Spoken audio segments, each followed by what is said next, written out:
Hey guys, what you're about to watch is a weirdly edited part of a last episode that's been stuck into this episode that's been edited for YouTube, that old rigmarole. This is the introduction for that. I'm not even part of this interview. This is Smelt's going off. He's going rogue here with Rich Hofmann from The Athletic. They're pairing off. They're doing a collab. They're in the lab with a pen and a pad. Just wanted to say, I looked at the YouTube analytics. 70% of our audience is not subscribed. It's insane. We love the views, but we would also love if you would subscribe. So consider smushing the follow, smashing the like, pounding the subscribe. Without further ado, here's an interview with Rich Hofmann and Mike Smeltz about Ben Simmons, about what to expect from Ben Simmons. The player. We've heard so much about the off-court drama, the I want to know more about what we're going to expect, X's and O's wise, on the court. Okay.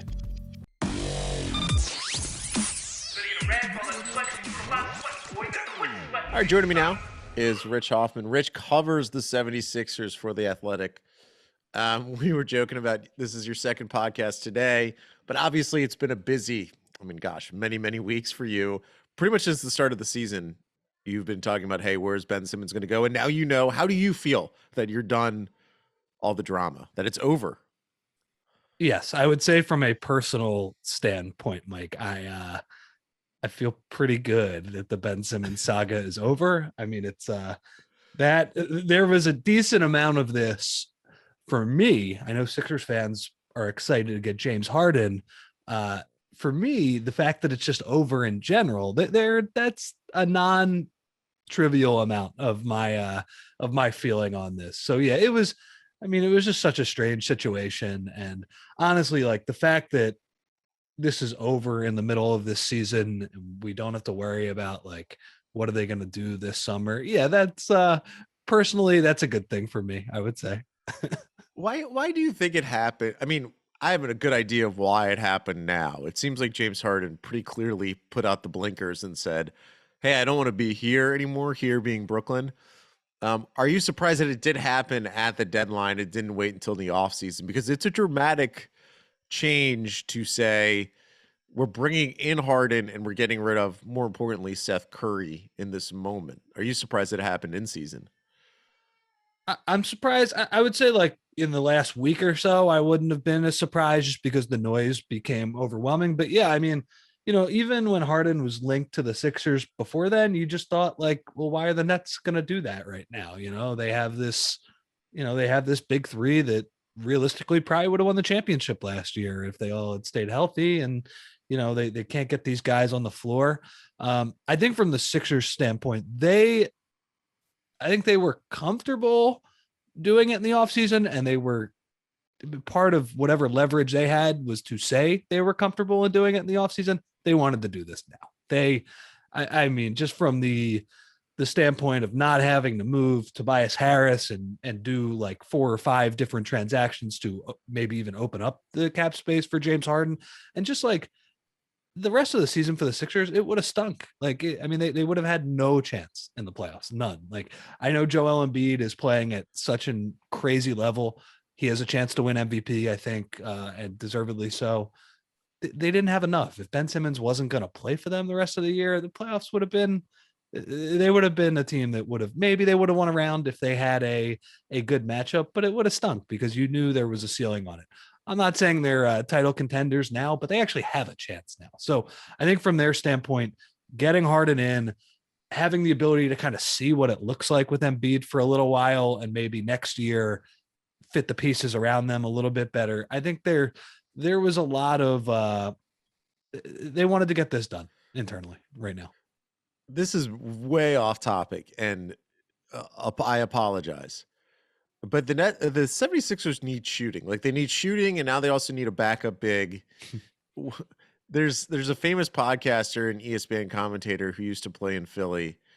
Are Philly fans like begging JJ Redick to come back and play for the 76ers, or is there not this like fervent group on Twitter that tweets at JJ Redick every day because I was looking at their lineup when, post trade, but before Harden came on, and like it's glaring now that they need another shooter on the floor, particularly with Harden coming in. Yeah, and I mean the fan base. I've seen JJ's. I've seen his likes on Twitter already. He's been liking posts on people wanting him to come back to Philadelphia. Yeah, I mean, I think like throwing Seth Curry and Andre Drummond into the trade is evidence of what I just said. Like they wanted to get this done this season, and those guys were consequential members of this rotation this year. And yeah, they would not have won a championship in the playoffs, but they're 34 and 32 or 22 right now. And I would say Seth Curry, especially at the beginning of the season, he was their second most important player. Like they were running offense through him on a consistent basis. And Embiid hilariously said, as he was kind of giving a dig at Ben Simmons when after he was leaving, his old rival, Andre Drummond, he was like, yeah, he's probably the best backup big we've had since I've been here. So those guys, they matter for sure. They do need shooting. I think that's fair. I think, when I think the backup big is kind of what they're looking for in the buyout market even more. But yeah, I mean, you can't have enough shooting around Joel Embiid and James Harden, and the Sixers are a little bit of a question mark there. Like I wonder if they have enough defense as well. So, yeah, I mean, I guess it's theoretically possible. I haven't really dug into that too much. If JJ would want to, if he'd give up yelling at Stephen A. Smith on the air for a couple hours, but like as far as somebody who has a great relationship with Joel Embiid, it's a pretty good relationship with Doc Rivers from their time in LA together. I don't know. I guess I should probably ask him about this now. Now that we're getting there, but. Nets fans are like, Mike, why did you do this? Why would you bring this up? Now JJ Redick's going to sign with the 76ers and he's going to score 15 points a game in the postseason against the Nets. Because we know that the Nets and 76ers, they just have to play each other. There's no other way. It's going to happen. I don't care what the standings say now. They're going to play each other in the postseason. If there are, in fact, gods of basketball that control the fate of what we see in this league. They have to play each other. Let me ask you this. Part of the reason why I wanted to have you on is I want to ask you, who is Ben Simmons? Because I haven't seen Ben Simmons play basketball in so long. I don't remember what he looks like. Like, I remember the idea of Ben Simmons, and I remember his failings. But like, I think, and you probably felt this too, as the trade discussions over the whole season were happening, and you're hearing the names that this guy named Ben Simmons could be traded for, it was like De'Aaron Fox or whoever it was at various points. If I told you like 2 years ago that the 76ers may only get these like rollish players, these sub all-stars, people would think that's crazy. Well, they ended up getting James Harden, so that's good value for a guy who wasn't going to play basketball for you. But I don't remember what Ben Simmons is like on the court. Who is Ben Simmons, the basketball player? I'm going to ask you about him personally, too, and how he kind of fit into the emotional fabric of the team. But as a basketball player, who is he?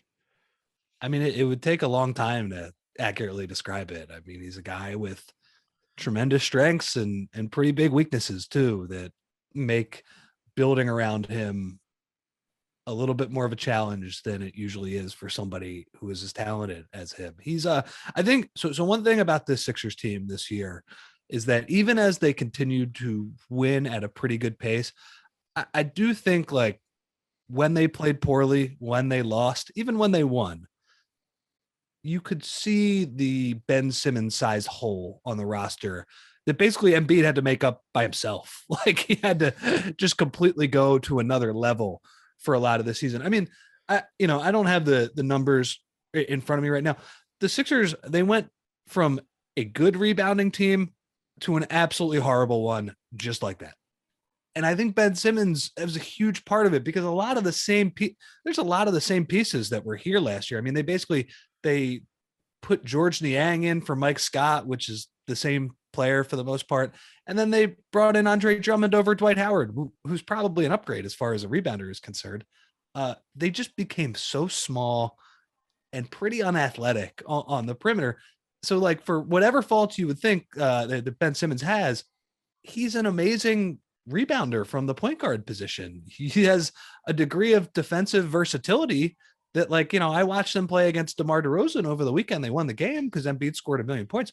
They have nobody to guard him. And that's like, in the past, that's just easy. That's put Ben Simmons in on him. So he is a guy who has some major question marks on, like, can he score on the half court? And that's always been his issue. And that's why he's always struggled in the playoffs. But in terms of, like, just helping little parts of your team, your transition game, your passing, your rebounding, your defense, I think even though it's fair to be a little bit frustrated about his stagnation, when he is not on the floor, you could see that the Sixers missed a lot of that. So he's a guy that does a lot of things well, and he does these very specific things not so well. But I will say, for a team like the Nets, I understand why them above pretty much any other team would make that bet that, hey, this guy, these strengths, they can work with this group because we have the guys who can overcome what he doesn't bring to the table. As a defender, is he a lockdown, like you said, stick him on DeMar DeRozan type guy, or is he more of like really improve Robert Covington? By me saying that, it's like he's very switchable. He can guard a lot of different guys, but maybe not necessarily a lockdown mano-y-mano type defender. Who is he as a defender? I think he's more of the lockdown mano-y-mano type. And I do think, like, there has been a little bit of talk, like, could he play the 5 for the Nets? When the Sixers played him at the 5, it wasn't something they did a ton. The results were not great. He's not like the Draymond Green type rim protector and the guy who has like those backline instincts. He's the guy you stick him on the best player. That's what you do. And he's going to make that, like, look, sometimes the best players in this league, like Kevin Durant is one of them. Kawhi Leonard scored a lot of points against him in a playoff series, but he's going to make it hard for those guys. And he's, I've seen Robert Covington in action too. Like, he is the classic help defender who struggles one-on-one. I would say Ben probably leans pretty far in the other way, where he's the guy who you put on the best scorer. He's the one-on-one defender. Not to say that he can't make some really good help defensive plays as well. Like, he's got tremendous speed and those things, but he's more of the individual one-on-one defender, I would say. And the good news is you can legitimately guard him 1-4. He can guard, it could be Kevin Durant or it could be Kyrie Irving. You put him on whoever that is, he works the whole spectrum on that regard. One thing I'm interested in is, so everyone's, because we haven't seen Ben play in so long, is we're projecting him to be sort of that Draymond Green type, both offensively and defensively, right? And the offense is what I'm wondering about. The common thing I keep hearing is that him coming to the Nets to play with Kevin Durant and Kyrie Irving, the pressure will be off of him, and he can really just operate. He can operate in the short role. He can operate more in sort of like fitting in spaces as opposed to being the dominant ball handler. But from what I remember, I felt like he wanted to be the dominant ball handler. He wanted to be the point guard. Is that true? I mean, it may be different now. Obviously, there's been a lot of time, and he has gone through, like, mental health work, and whether that translates to the basketball court, who can say? But what I remember is that this guy wanted the ball, and he wanted to be sort of like Giannis-y, right? Like, he wanted to control the ball. He did want to pass, but he also wanted to, score while charging to the hoop on some level, but not get fouled. He didn't want to get fouled while he did it. So what is he as a ball handler and a desire to be one? Throughout his career, I mean, there was one time, it was actually in the Orlando bubble, where Brett Brown on his last legs said, like, we're going to make you the 4 and make you a screener. And we saw it for a couple games. Obviously, that was like Shake Milton was the point guard. That team was not very good as the starter. Like, this is a different thing in Brooklyn he's going to step into. It hasn't happened that much. Ben Simmons got hurt like 3 games into that bubble too. So we didn't really get to see it. And then last year, Doc comes back, and yeah, he is the guy who brings the ball up the court. And in one aspect, like, I think that can change to Brooklyn, like, or can transfer to Brooklyn. Like, he's the guy you want to throw the ball to in transition, because he just puts a lot of pressure on the defense, even if he does not want to get fouled, like you said. But he certainly can get out and push. Like, the Sixers, they're the slowest team in the league this year too. That's another aspect of it that is, it's pretty glaring when you watch it. But yeah, he's always wanted to be the guy who brings the ball up. And I think compared to Draymond, he's more qualified to do that than him. He's more of a threat as a scorer. But in terms of, like, doing the short roll, like, he can do that. We haven't really seen it that much. He's not also too, like, Draymond is always like the quick decision maker. Like he's throwing a pass like 5 seconds before, anybody else even sees it. Ben is like the guy who like he likes to drive and kick. That's his game. And the best thing he's done throughout his career offensively, in my opinion. Now I think he leans too far into this because he's not drawing fouls and scoring. He's excellent at driving and kicking for 3-point shooters. That's the main thing he's looking for. Like he gets into the paint and he's looking to pass to guys who are open, and the Nets have some very good 3-point shooting around him. But yeah, he's this idea that he's going to be on the short roll at all times. I think he's perfectly qualified to do it, but it's not something we have seen a lot throughout his career. The ball has been in his hands a lot. How would you describe him sort of as like an emotional component of a team? Because Joel seems to be such a dominating presence. He's so funny, charismatic. Obviously, he's amazing on the basketball court, so like that translates over. Who is Ben Simmons like? I mean, obviously you're not best friends with him. You weren't in it. You don't live with him. You don't know, but you covered him for many, many years. What is he like, and how does he fit within a fabric of a team? Yeah, certainly not the outsized personality that Embiid is. I think he got along okay with his teammates. Like I think there's a certain degree of cocky swagger that he has when things are going well. But I think like his teammates liked him enough. Like it wasn't a problem on the court, Was he like best friends with everybody?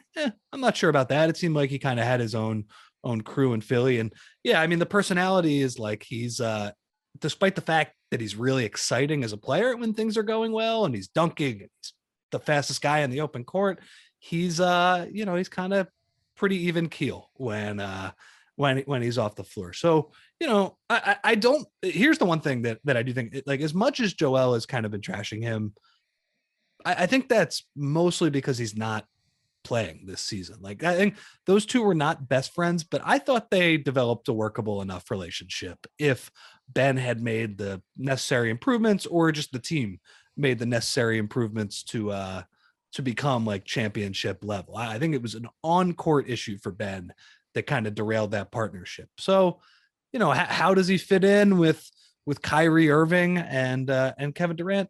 I don't know exactly how that's going to work, but he certainly has all of the incentive to make it work, because like what he just did, like he sat out the entire season. That's I think at some point, like once you get traded, you better, at least for a while, make that work, because I want to get out of this situation and then you're a problem in the next one. I don't know, but I think I don't really think that'll be a problem for this team. Will it work on the court? We'll see. I don't want to hold you for too much longer. So there's two other players that obviously moved, Seth Curry and Drummond. Let's start with Drummond, because Seth Curry, I feel like we know, but I'll ask you about him too. Who is Andre Drummond at this point? Obviously, he'd been a very productive player for a long time, and he became sort of an object of buyout fascination last season overall.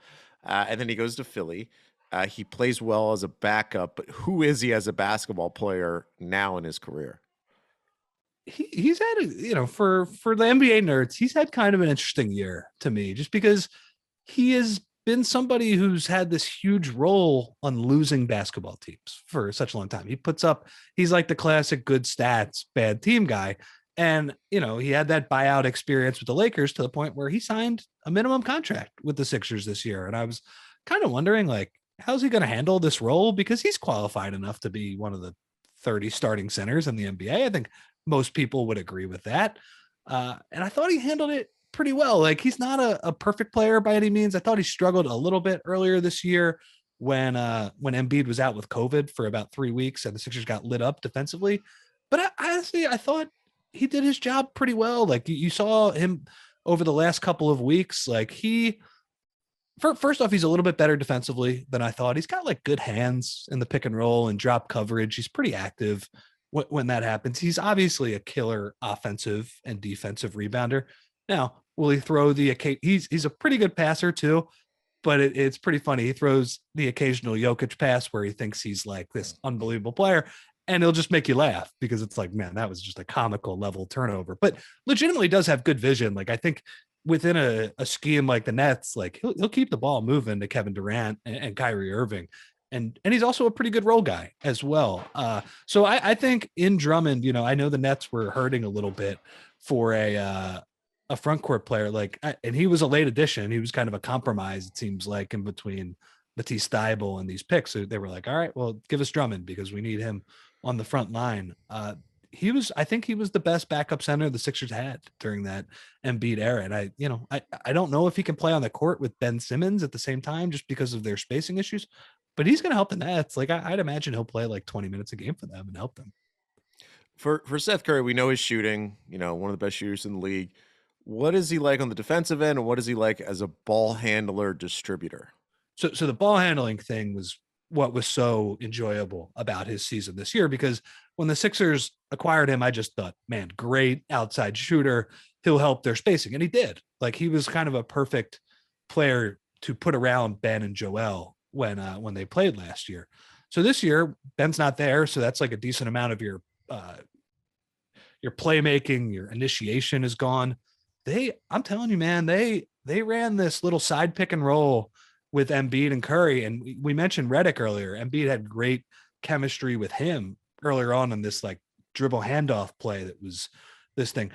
Seth had this pick and roll that they would run to basically stop runs. And he is just, I'm blanking on what he's at now. Like, he was shooting like 55, 56% on mid-range jumpers. It just felt automatic. And those were shots that he was creating. I know he's getting the screen from Embiid. So a better playmaker than I thought. Here, the issues with him are that despite being such a great shooter, he's a little more reluctant than you would want. Like, he's a little particular. He needs to be wide open. And some of that is just that he's small and he doesn't have the greatest release in the world. He likes to take that mid-range jumper. So that's kind of the issue. But I think overall, great offensive player. He's going to help the Nets a lot. I just wonder a little bit how much of that pick and roll he's going to run, just because the Nets, unlike the Sixers, have the two guys who can run offense through. Defensively, he's an issue. Like, he's you have to work around it.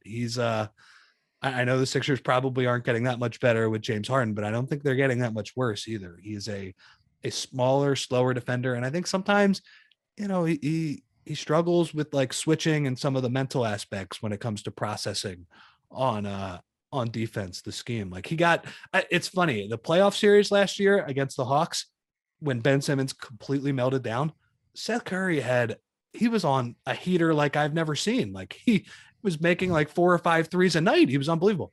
The problem was he was also getting completely lit up on the other end of the court. Kevin Huerter was the guy. Lou Williams, like, not exactly Kevin Durant and Kyrie Irving. Those guys were lighting him up on switches on the other end of the court. So that's something that the Nets are going to have to work around. But for an offensive framework, like a guy as a second guard, he's overqualified to do it. Like, lights out offensive player, honestly. Before the last question I'll have for you is, do we have any sense? So Ben Simmons, he obviously was out for the team, not because of physical, but because of mental. Have you heard of anything of, like, let's say the trade hadn't happened and would he have played in Philly? Who knows? But like, how quickly, because we're here in Brooklyn, we're just wondering, when's he going to play? We have no clue. And it's almost, there's like a conspiracy theory out there, like he kind of actually needs a long ramp up to justify the absence in Philly on some level. So are you hearing anything? Do you have any idea of what shape he may be into? I have not heard anything recently about it. The one thing I will say is, from a conditioning standpoint, Ben Simmons, one of the most finely tuned athletes I've seen. That guy, whether it's him taking care of his body or just being blessed with this kind of amazing physique, that dude, if he's like mentally ready to play, I don't think he would have to warm up too much to play. Like, that guy, Embiid, is kind of on the opposite spectrum of that, right? He's the guy who has to really take his conditioning seriously just because he's huge, and it doesn't come as naturally to him.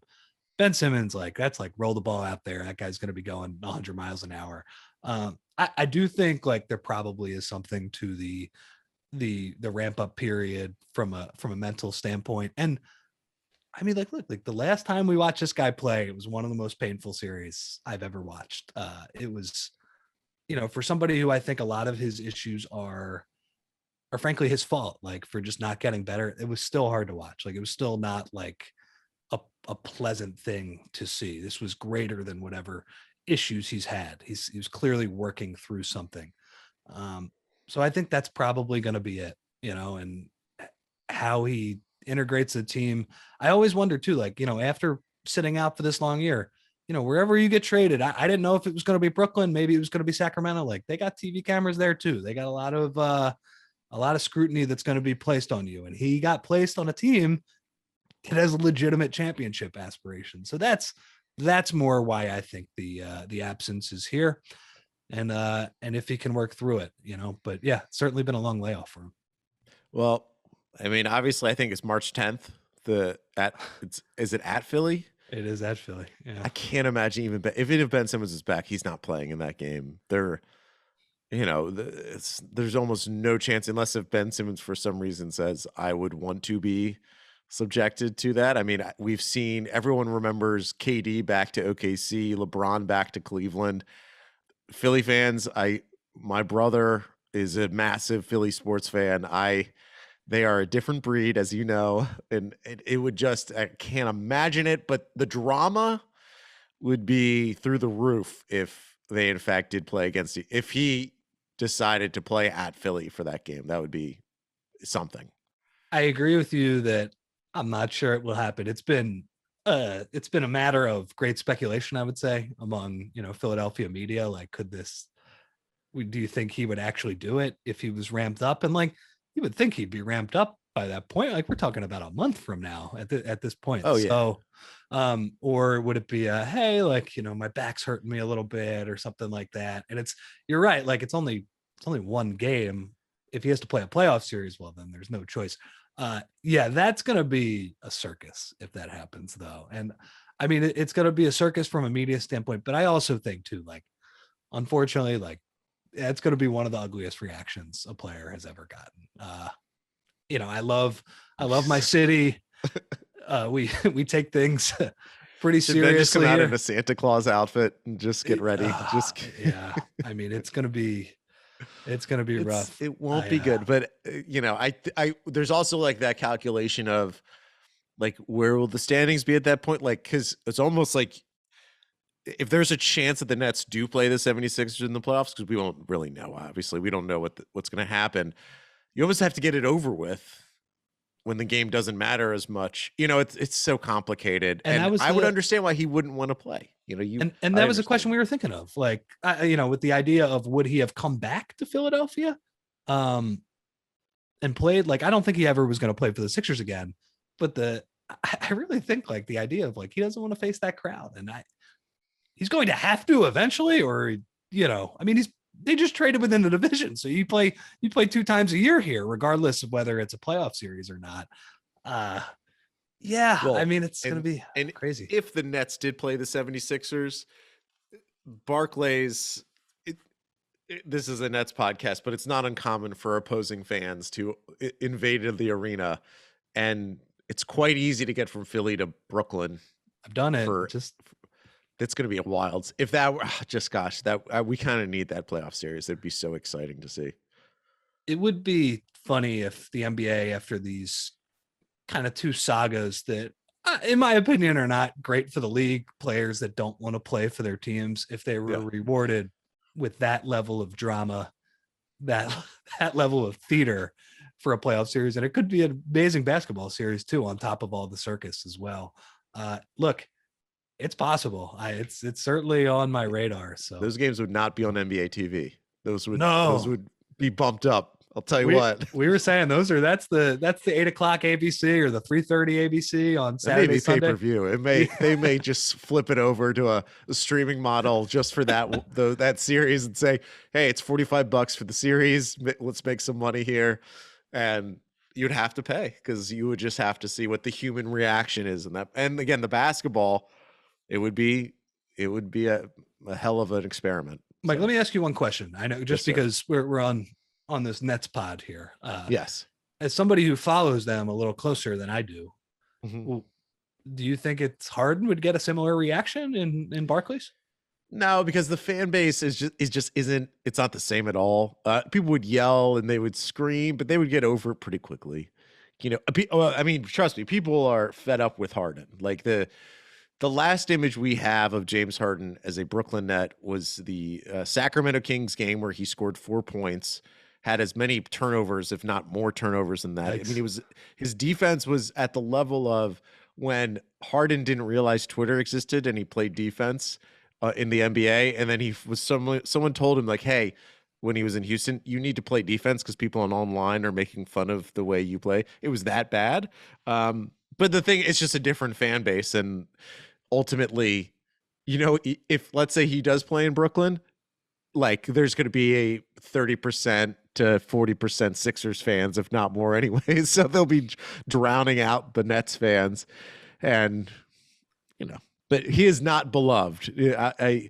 Here's a real crystallized image here to tell you.